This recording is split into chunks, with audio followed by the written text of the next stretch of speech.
Dan betapa kagetnya Boni ketika ngelihat pohon besar dan di belakangnya itu ada bayangan hitam yang besarnya ngelebihin pohon itu, yang mana matanya merah menyala. Mereka pakai kemben dan pakai baju-baju adat. Itu yang bikin gak masuk akal menurut Boni.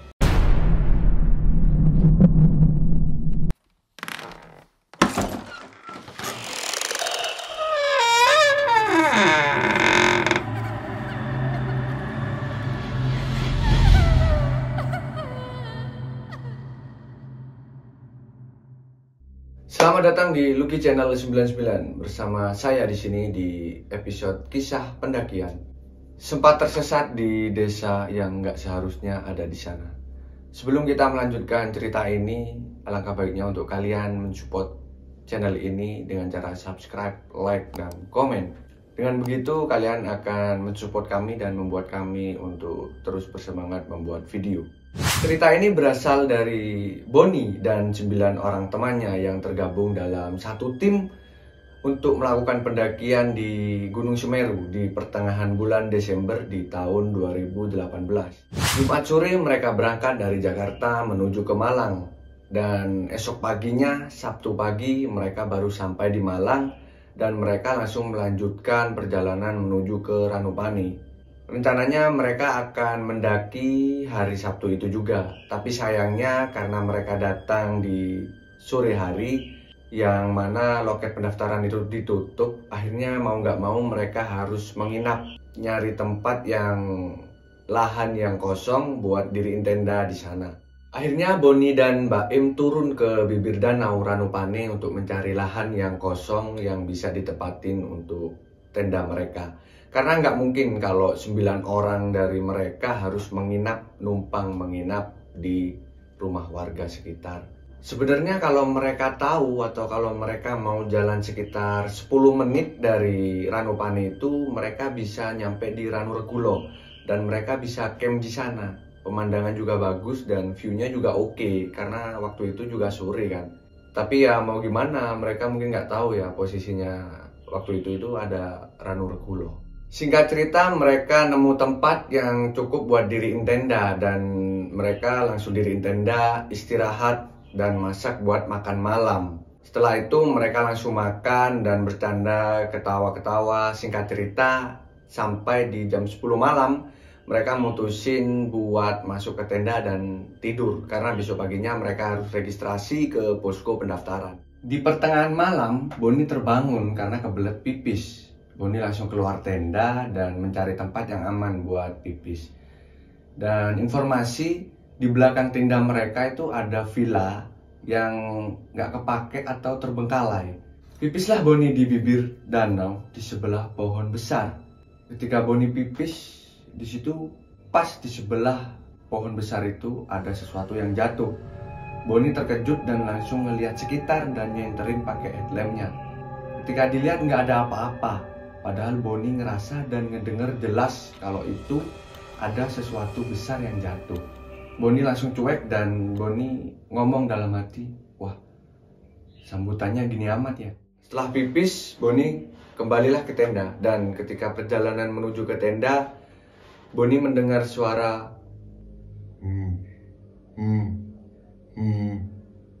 suara kayak yang manggil. Boni penasaran. Mungkin temennya, jadi Boni berinisiatif buat ngecek satu persatu tenda temennya. Cuman di sana temennya nggak ada yang bangun dan tertidur pulas. Boni langsung cuek dan masuk ke tendanya untuk persiapan melanjutkan tidurnya. Sampai 3:30 ternyata Boni nggak bisa tidur. Bosenlah dia. Akhirnya dia bangunin temennya. Bro, bangun bro. Temenin gua nggak bisa tidur nih. Temennya bangun dan Boni berinisiatif buat bikin kopi. Peralatan masaknya kan ada di luar tenda, jadi mau nggak mau Boni harus keluar tenda untuk masak air buat kopi. Ketika Boni keluar tenda dan hidupin kompor, masak air, dan tanpa sengaja Boni mengarahkan pandangannya ke seberang danau. Dan betapa kagetnya dia ngelihat ada sosok wanita, cuman nggak jelas, tapi dia pakaian putih dan rambutnya panjang. Di situ Boni langsung ketakutan, kaget, dan kembali ke dalam tenda. Badan dia gemetar. Boni langsung bergegas masuk tenda dan langsung pakai SB dengan postur tubuh yang sangat ketakutan. Ditanyalah sama temennya, "Lah Bon, kenapa? Gak jadi bikin kopinya?" Kakak, gua ngantuk." Singkat cerita, jam 9 pagi mereka langsung siap-siap packing buat menuju ke posko pendaftaran. Setelah melakukan registrasi, mereka langsung melanjutkan menuju ke gerbang utama Gunung Semeru. Mereka berhentilah sejenak buat foto-foto mengabadikan momen kebersamaan mereka di gerbang utama Gunung Semeru. Barulah mereka lanjut menuju ke jalur pendakian. Baru ngelewatin satu tanjakan, Boni ngerasa ada yang janggal. Tiba-tiba tubuh Sonya terasa drop. Yang mana Boni mengenal Sonya ini bukan cewek yang seperti itu. Sonya ini benar-benar cewek pendaki. Jadi mustahil satu tanjakan Sonya langsung drop. Mereka sempat berhenti sejenak buat rembukan ini lanjut perjalanan atau balik aja, mumpung ini baru mulai pendakian. Setelah berembuk, Sonya pun bersedia dan Sonya meyakinkan teman-temannya kalau dia aman, dia nggak apa-apa, dia sanggup melanjutkan perjalanan. Sekitar jam 11 mereka sampai di pos 1 dan mengecek keadaan Sonya. Ternyata masih aman dan masih bisa melanjutkan perjalanan. Setelah dirasa cukup istirahat, mereka langsung melanjutkan perjalanan menuju ke pos 2. Dan singkat cerita, mereka sampai di pos 2, mereka istirahat. Mereka ngobrol dengan sesama pendaki lain dan kebetulan waktu itu pendakian di Semeru sangat lumayan rame. Dan setelah mereka basa-basi dengan pendaki lain, mereka memutuskan untuk melanjutkan perjalanan menuju ke pos 3. Di perjalanan ini mereka bercanda tawa, mereka ketawa-tawa, mereka basa-basi, ngobrol. Hingga akhirnya mereka sampai di pos 3. Mereka langsung break, memutuskan untuk istirahat. Tapi di sini Bang Del dan Alfi bilang kalau dia mau nerusin perjalanan ke pos selanjutnya karena dia rasa dia masih belum ngerasa capek. Jadi tersisalah 7 orang yang tertinggal di pos 3. Baru beberapa menit saja istirahat, Rifki temannya Boni drop, persis yang dialami oleh Sonya. Dan kalau di sini bisa dimaklumi ya, karena kebetulan Rifki ini baru pertama kali naik gunung. Mungkin kaget karena ngeliat trek yang dilalui seperti itu. Jadi Boni yang merasa belum capek dan merasa kuat, akhirnya Boni berinisiatif buat bawain carrier-nya Rifki dan ingin melanjutkan perjalanan lebih dulu untuk menyusul Bang Del dan Alfi. Berjalanlah Boni sendirian dengan maksud menyusul Bang Del dan Alfi. Dan dari pos 3 ada satu tanjakan terjal dan setelah itu sekitar 15 menit ada persimpangan. Disitulah Boni istirahat nyenderin badan ke pohon. Ketika Boni istirahat, nggak lama dari itu Teguh sama Putri menyusul dari arah bawah pos 3. Dan makin deket makin kerasa aneh. Boni ngerasa ada yang janggal dari Teguh dan Putri. Boni tahu betul gimana sosok Putri. Dia ceria, dia bawaannya seneng, ketawa. Cuman waktu itu dia terasa sangat dingin dan cuek. Kayak bukan Putri lah. Dan dengan tatapan kosong dia nanya ke Boni, "Sendirian?" "Iya, gua nggak lihat Bang Adel sama Alfi duluan kali." Di sini respon Teguh cuman tersenyum. Dan Putri melanjutkan percakapan dengan Boni. "Lanjut yuk." Karena Boni masih terasa capek dan baru beristirahat, Boni bilang ke Putri, "Lu duluan aja deh, gua masih ingin menikmati ini." Akhirnya mereka berdua ngelewatin persimpangan itu dan Boni kembali beristirahat nyenderin badan ke pohon sambil menikmati keadaan alam di sekitarnya. Nggak lama dari itu, Boni terkejut ketika dia ngelihat ke arah bawah, ke arah pos 3.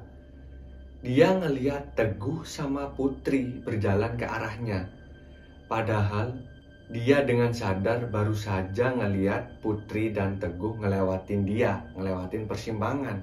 Perasaan tadi dia lewat dan gue nggak ngelihat mereka putar balik. Boni menggerutu dalam hatinya. "Kok berhenti? Lanjut yuk." "Enggak deh, lu duluan aja, gue masih ingin istirahat." Lanjutlah mereka berdua melewati persimpangan. Dan di sini Boni kebingungan. Lah, tadi yang pertama terus ngelewatin gue itu siapa? Wah, makin gak beres nih. Selang beberapa menit dari 2 orang itu ngelewatin persimpangan, 4 orang teman lainnya naik sampai di tempat istirahat Boni. Mereka istirahat dan ngobrol. Lah, kok lu sendirian? Di mana Bang Del sama Alfi? Gak tahu gua gak ketemu. Mungkin mereka duluan di depan. Teguh sama Putri juga udah di depan. Hah? Teguh sama Putri? Lu ngomong apaan sih? Orang Teguh sama Putri lagi di bawah, di pos 3. Makin bingung lah Boni. Lah, terus 2 orang yang 2 kali ngelewatin gua dan negor gua itu siapa? Ia bertanya-tanya dalam hatinya. Cuman di sini Boni hanya terdiam karena ketakutan dan dia nggak berani ngomong sama yang lain. Setelah dirasa cukup istirahat, mereka langsung melanjutkan perjalanan. Dan posisi di sini Boni paling belakang karena langkah dia sangat lambat. Mungkin dikarenakan dia bawa 2 carrier ya. Jam 3 sore akhirnya mereka sampai di Ranukumbolo. Di sini mereka hanya beristirahat sejenak sebelum mereka melanjutkan perjalanan melewati Tanjakan Cinta. Dan sampailah mereka di 2 bukit yang mana belakang mereka itu view Ranukumbolo dan depan mereka itu view Oro-Oro Ombok. Mereka kemudian beristirahat sebelum mereka melanjutkan turunan yang terjal. Ketika mereka perjalanan turun dengan posisi Boni yang tertinggal, tiba-tiba tubuh Sonya drop lagi. Dan mau gak mau Bonilah yang menemani Sonya karena posisi yang lain udah ada di depan. Singkat cerita, mereka sampai di Cemoro Kandang jam 4:30. Dan di sini sebelum Boni berangkat menuju ke Semeru ini, Boni sempat bertanya-tanya soal gimana trek dan kondisi keadaan Semeru kepada senior-seniornya. Dan seniornya bilang gini, biasa aja sih, kayak gunung pada umumnya. Cuman gua pesen sama lu kalau udah nyampe daerah Cemoro Kandang sore, mending lu diriin tenda di sana. Hah? Kenapa gitu? Iya, soalnya trek dari Cemoro Kandang ke Jambangan lumayan jauh dan pastinya lu nyampe malam di sana. Dan katanya juga di sana titik angkernya Semeru. Ingat perkataan seniornya, akhirnya Boni mengusulkan ke Bang Baim untuk beristirahat, diriin tenda ngecamp di sini di Cemoro Kandang. Cuman di sini Bang Baim menolak. Gak bisa gitu cuy, ini kita dikejar waktu. Ini kita udah nunda pendakian 1 hari. Jadi ya mau nggak mau kita harus lanjut perjalanan. Ya udahlah, mau nggak mau Boni harus ngalah karena kebetulan Bang Baim ini leadernya. Jam 5 mereka melanjutkan perjalanan menuju ke Jambangan. Dan sekitar 25 menit mereka berjalan, si Yoga ngerasa mengeluh terus-menerus. Capek cuy, capek. Yang mana membuat langkah mereka semakin lambat karena harus menunggu Yoga yang dikit-dikit break, dikit-dikit break. Dan sampai di titik Yoga ngomong, istirahat lagi yuk di sana. Gua udah gak kuat. Itu di sana ada pos, rame banget. Sambil nunjuk ke arah kanan yang mana di situ cuman ada hutan dan pohon-pohon besar. Mereka bingung lah karena mereka nggak ngelihat apa yang ditunjuk Yoga. Seperti pos yang rame, itu nggak ada. Setelah menunggu Yoga beristirahat, sambil perlahan satu persatu dari mereka membujuk Yoga buat lanjut perjalanan. Nanti istirahatnya di Jambangan. Akhirnya setelah dibujuk, Yoga mau melanjutkan perjalanan dan mereka pun melanjutkan perjalanan. Di sini tempo langkah mereka semakin cepat. Boni ngerasa kalau langkah mereka itu saling salip-salipan. Mereka itu kelihatan banget kalau mereka lagi ketakutan. Jadi jalannya saling salip menyalip. Dan berharap kalau mereka cepat-cepat sampai di Jambangan karena berharap di sana ada banyak pendaki, ramai pendaki. Namun sayangnya itu semua di luar ekspektasi mereka. Ketika mereka sampai di Jambangan, kondisi di sana sepi, hening. Nggak ada satu pendaki pun. Melihat kondisi itu, mereka nggak beristirahat lama dan mereka langsung melanjutkan perjalanan. Lanjutlah mereka berjalan sampai mereka nyampe di jalur setapak yang mana daerah kanan itu ladang Edelweiss dan daerah kiri itu pohon-pohon besar. Nah, di sini sama Bang Baim itu udah diwanti-wanti, jangan noleh kanan kiri, fokus ke depan pandangannya. Tapi di sini Boni malah pelirak-pelirik, noleh kanan kiri. Dan ketika Boni noleh ke arah kanan, dia ngelihat beberapa anak kecil. Dan dia sadar kalau itu bukan manusia, karena mana ada sih jam segini anak kecil main di tengah hutan. Boni nggak ngerespon dan Boni mengalihkan pandangannya ke arah kiri, ke pohon-pohon besar. Dan betapa kagetnya Boni ketika ngelihat pohon besar dan di belakangnya itu ada bayangan hitam yang besarnya ngelebihin pohon itu, yang mana matanya merah menyala. Boni di situ langsung pucat, keringetan, tangan dia juga gemeter. Dan kebetulan posisi Boni paling belakang, jadi dia berhenti sejenak buat tenangin diri. Karena di situ satu-satu dari mereka itu nggak ada dialog sama sekali, sepi hening. Dan Boni juga nggak berani nyeritain apa yang dia lihat. Setelah berhenti sejenak, Boni langsung menyusul teman-temannya buat jalan terus menuju ke Kalimati. Sampai akhirnya sampailah mereka di satu sabana luas yang mana banyak tenda dan rame. Disitulah Kalimati. Mereka langsung bersyukur bisa ngelewatin apa yang dilaluin tadi dan bisa beristirahat tanpa khawatir dan tanpa ketakutan. Mereka langsung cari stand buat diriin tenda dan mereka langsung diriin tenda. Mereka istirahat, mereka makan, mereka ngobrol dengan pendaki lain, dan sampai jam sekitar 9:30 lah mereka memutuskan buat masuk untuk tidur beristirahat. Hanya 2 jam Boni tertidur, lalu kemudian bangun buat packing persiapan buat summit. Yang ketika Boni packing di sini, Boni nanyain ke teman-teman, nggak ada yang mau summit nih? Ternyata masing-masing dari mereka bilang nggak. Mungkin ke-trigger sama kejadian yang semalam dan mental mereka juga mungkin udah nggak kuat ya.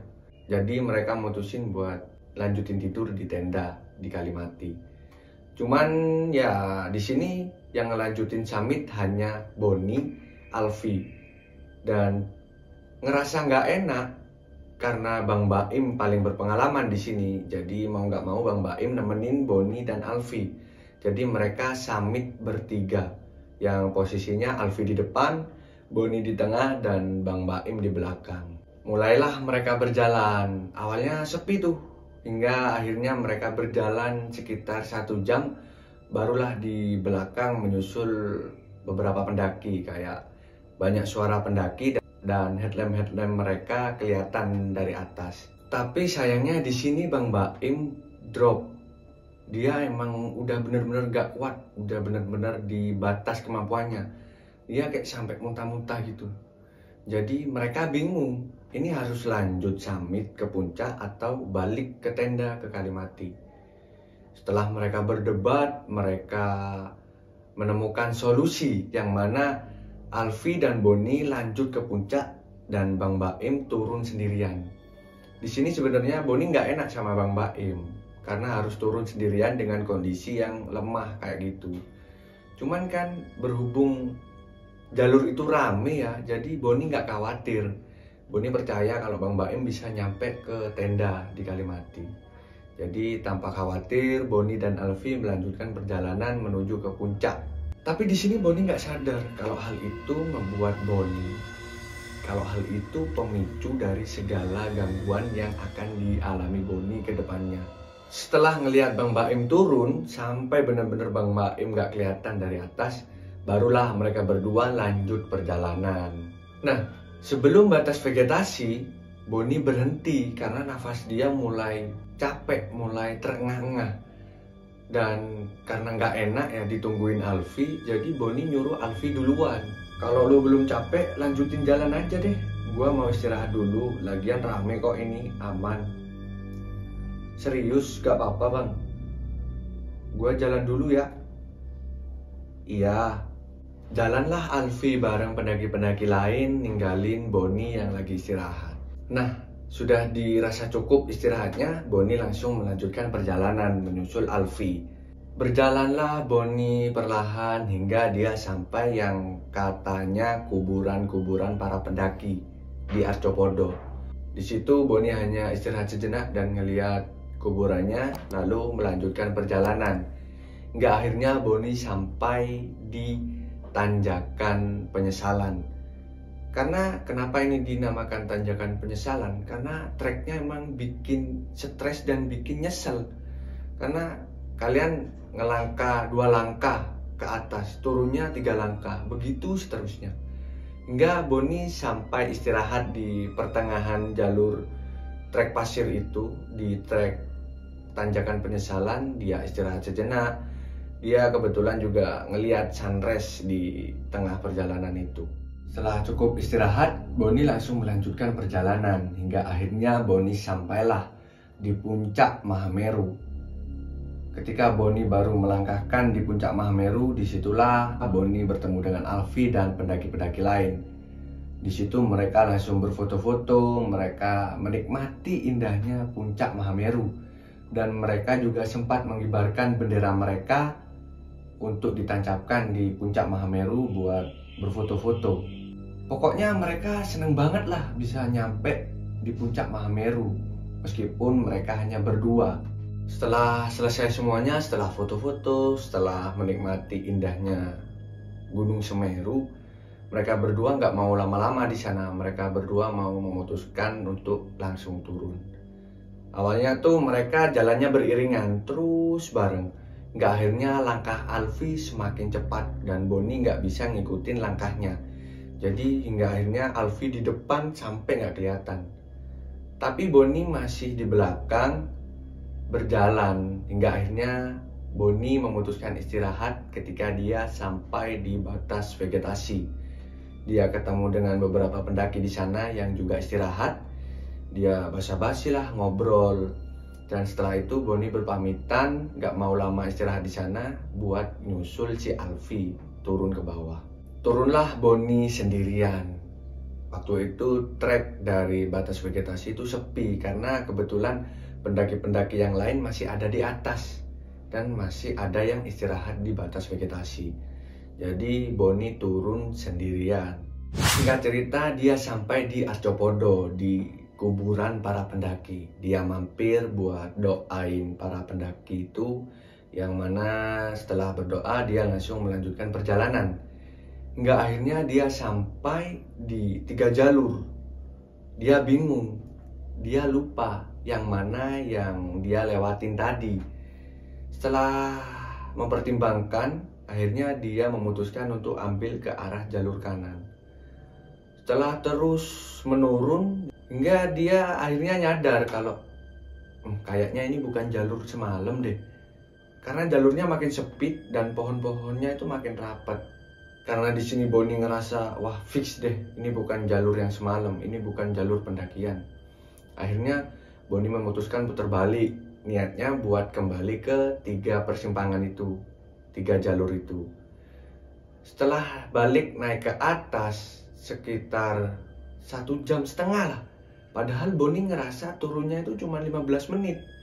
Tapi pas dia naik putar balik itu 1,5 jam belum ketemu 3 jalur itu, jalur utama tadi. Jadi ya mau nggak mau Boni memutuskan untuk balik turun. Yang Boni sendiri ngerasa kalau itu bukan jalur pendakian. Ya mau gimana, karena ketika dia balik dia nggak nemu persimpangan tadi. Jadi turunlah Boni terus hingga ngelewatin pohon-pohon yang sempit. Hingga akhirnya Boni ketemu dengan persimpangan lagi. Nah, di sini karena Boni nggak mau terulang lagi kejadian yang sebelumnya, jadi Boni ngakalin dengan mencopot buffnya dan ditaliin ke pohon buat nandain kalau dia ambil jalur ini, buat jaga-jaga kalau di jalur ini buntu dan buat putar balik. Jadi di sini Boni ambil jalur kanan lagi. Dan benar, sekitar 15 menit dia berjalan, jalur itu kepotong dan langsung turun ke jurang. Di situ Boni langsung putar balik ke persimpangan tadi. Dia ngelihat buffnya dan Dia langsung ambil buffnya, dipakai, ngambillah Bonnie arah ke kiri, yang mana jalur ini menurun, tapi nggak terjal. Setelah Bonnie turun terus menyusuri jalur ini, tiba-tiba jalur itu kepotong lagi dengan pohon besar, yang mana mengharuskan Bonnie menyisir, melipir ke bawah sedikit buat ngelewatin pohon itu. Setelah ngelewatin pohon besar itu, Bonnie langsung diarahkan ke jalur yang turun terjal. Dan mau nggak mau dia harus turun. Dengan berhati-hati Bonnie turun perlahan, dan dia juga sempat beristirahat sejenak karena mungkin capek ya, nggak nemuin jalur utama. Dan ketika dia istirahat, ketika dia nyenderin badannya ke pohon, tiba-tiba dia ngedenger suara auman. Nggak tahu auman macan atau singa, dia kurang tahu pastinya. Dan ketika ngedengar suara auman itu, Bonnie kaget. Bonnie sontak dengan spontan, dia langsung lari sekeceng-kecengnya ngejauhin suara auman itu. Tanpa dia sadari, tiba-tiba dia nyampe di tanah yang lapang luas, yang akhirnya dia istirahat lagi karena capek lari tanpa tujuan. Dan ketika dia beristirahat, dia pelan-pelan ngedenger suara orang-orang. Pokoknya rame deh, kayak suara orang lagi beraktivitas lah. Dan di sini Bonnie seneng dong. Dia ngerasa, wah, ada kehidupan nih. Dia langsung menuju ke suara itu, ngelewatin semak-semak dan agak naik sedikit ke bukit. Dan benar, ketika nyampe di atas bukit, ketika ngelihat ke bawah sekitar 10 meter, Bonnie ngelihat ada perkampungan. Ada beberapa orang yang biasalah ngelakuin aktivitas sehari-hari, layaknya orang biasa. Cuman di sini Bonnie agak sedikit ngerasa aneh ya, karena mana ada sih kampung di ketinggian segini, gak logis banget. Dan yang bikin janggal lagi, pas Bonnie merhatiin lebih detail, wajah dari mereka itu kayak nggak sumringah dan nggak jernih. Maksudnya itu kayak pucat, kayak mayat hidup.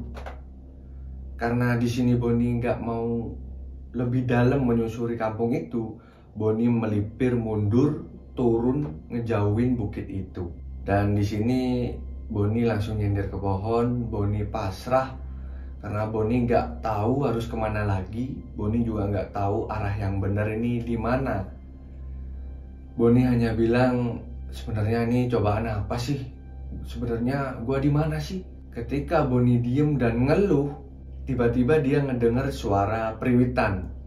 Prit, prit. Dia ngira kalau suara itu dari seseorang. Bonnie spontan lah berteriak, ya hei, gue di sini, tolong. Tapi pas suara itu diperhatiin dan didengar baik-baik lagi oleh Bonnie, ternyata suara itu hilang, suara itu nggak kedengar lagi. Dan di sini Bonnie langsung ngerasa pasrah dan dia berdoa, kalau ini memang udah waktunya, cepet ambil deh, gue ikhlas. Tapi tolong biarin jasadnya ketemu sama orang-orang. Tapi kalau ini bukan waktunya, tolong keluarin, bebasin dari tempat ini. Gua udah gak kuat. Ketika selesai berdoa itu, Bonnie langsung diam, pasrah. Dan tiba-tiba ada burung sejenis jalak lah, hinggap di sekitar Bonnie. Burung itu kayak bolak-balik di depan Bonnie, cuman loncat-loncat. Bonnie berpikir, mungkin burung ini kelaparan kali ya. Jadi Bonnie ngeluarin roti sisanya waktu summit tadi. Dia ngasih ke burung itu. Dan yang anehnya, burung ini kan liar ya, yang mana jangankan dipegang, dideketin juga agresif, dia bakal lari. Cuman burung ini kayak jinak. Jadi bahkan sampai diangkat sama Bonnie, burung ini kayak bener-bener jinak. Dan ketika Bonnie ngangkat dan masih memberi makan roti burung jalak ini, Bonnie iseng ngomong kayak, kalau lu datang buat nyelamatin gua, ya tolong selamatin, tolong kasih jalur, kasih clue yang mana gua mengharuskan untuk pergi ke jalan utama. Tapi kalau lu datang cuman buat tambah gue capek, tambah gue nyesel, mending lu pergi aja deh yang jauh. Dan gak lama dari Bonnie ngomong gitu, burung ini langsung loncat-loncat ke arah jalur sebelah kiri. Dan spontan Boni langsung berdiri ngambil tas carrier-nya, spontan mengikuti burung jalak ini. Nggak tahu ya, itu emang spontan kata Boni, karena Boni bingung harus pilih opsi mana lagi. Ya mau nggak mau opsinya cuman ngikutin burung jalak itu. Di perjalanan itu Boni iseng curhat lah sama burung itu, ngomong basa-basi, dan setengah jam berjalan tanpa dia sadar Boni tiba-tiba udah nyampe di jalur utama, yang mana jalur itu dilewatin sama Boni semalam. Dan dia juga sempat ketemu sama pendaki. Basa-basi lah mereka. Loh, masnya dari mana? Saya dari atas mas, mau turun. Lah, perasaan saya dari atas sampai sini cuma rombongan saya doang ini. Gak ada yang ngelihat pendaki lain turun. Iya mas, saya sempat nyasar. Hah? Nyasar? Nyasar di mana? Terus kok bisa balik ke jalur? Dan ketika Boni mau ngejelasin dia nyasarnya di mana, dia bisa balik ke jalur ini, dianterin siapa, tiba-tiba ketika ngelihat ke arah burung itu, Boni kaget, burung itu hilang dan benar-benar gak ada jejak. Jadi Boni ya mau gak mau ngikut turun dan dirangkul dengan pendaki itu buat turun menuju ke Kalimati. Singkatnya sampailah Boni di Kalimati. Dan betapa senangnya dia bisa ngelihat tenda-tenda, sabana luas dengan tenda-tenda dan banyak pendaki. Dia bersyukur dia masih bisa diberi kesempatan lagi bertemu dengan orang-orang.